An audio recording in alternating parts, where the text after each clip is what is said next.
Hi, I'm Stephanie from Indie Interiors. We are a luxury residential interior design practice and we work on large renovations and new builds all throughout the UK. We work on everything from interior architecture, joinery, kitchens, bathrooms, all the way through to soft furnishings and home staging. So we are a team of 5.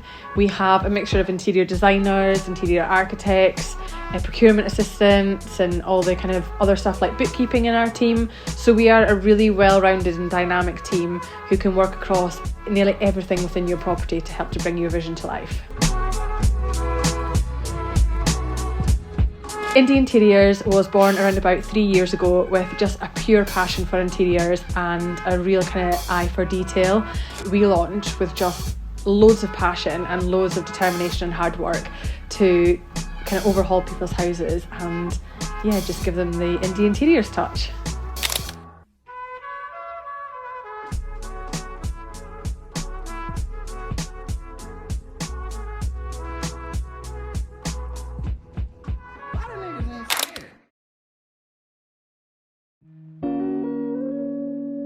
So we wanted to create a short video series to discuss everything that happens behind the scenes when we take on a project and we come work on your home. So our aim is to basically show you everything that we work on, from the electrical plans, the lighting plans, how we design the kitchens, how we pick the materials, what processes that we follow, and how we take a home from being completely bare bones all the way to the finished look with your furniture and accessories installed.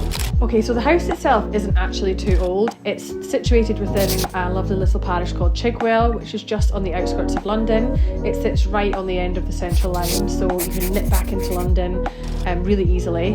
It was built and completed in 2014, however it was quite a poor specification. So what we've decided to do is kind of rip back the flooring, rip back the kitchen, take all the bathrooms out, and we really looked at all of the layout of the rooms and how we wanted to live within the home.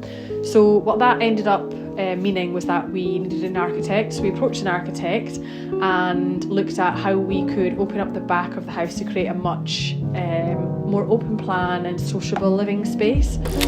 Okay, so just a little bit about the current rooms within the home. So within the ground floor we've got a drawing room to the left of the property, and the decision for this room was for it to be a multi-purpose room. So it's both a study and formal lounge, so it might be where you can sit with friends for a drink, have a nice chat, have a coffee, take important phone calls. It's just going to feel like that adult space. So really nice finishes, a really kind of luxe splash of burgundies, deep reds. We want it to feel really rich, but it's also going to be a really cool place to work. So when you're sat there at the desk, you have the view of a fireplace and some cabinetry, and it feels like a really special place to sit and do some work. On the right hand side of the house there is a cinema room at the moment. Nice big screen, deep comfy sofas, dark moody vibes, but we also don't want it to look like the stereotypical cinema room. So yeah, we have a little bit of design to do there.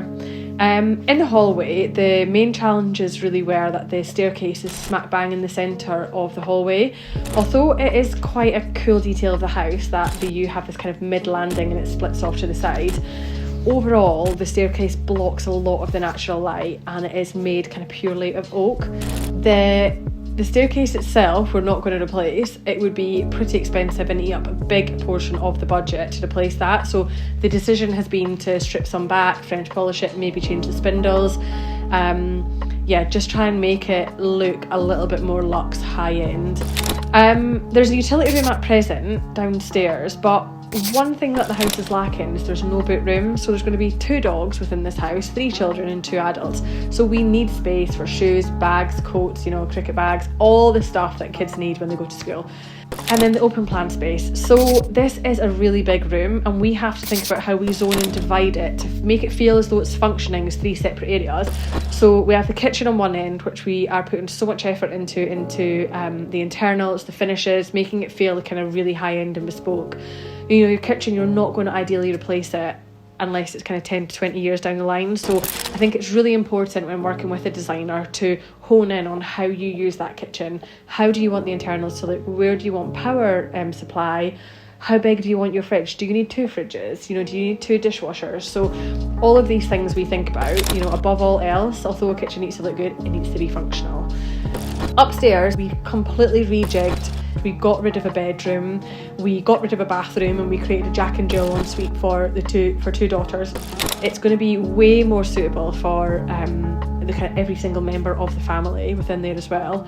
And although we lost a bedroom and a bathroom, I really do think that it's going to be kind of way better. The spec's going to be better, the layout planning, you know, the showers are going to be kind of boxed in, the toilet's going to be boxed in, it's going to be so much nicer. So yeah, that's the house in a nutshell.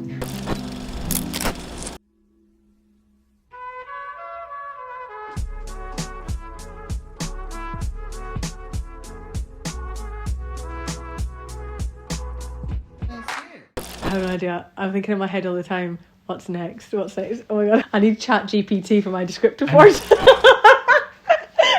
Or are you ChatGPT?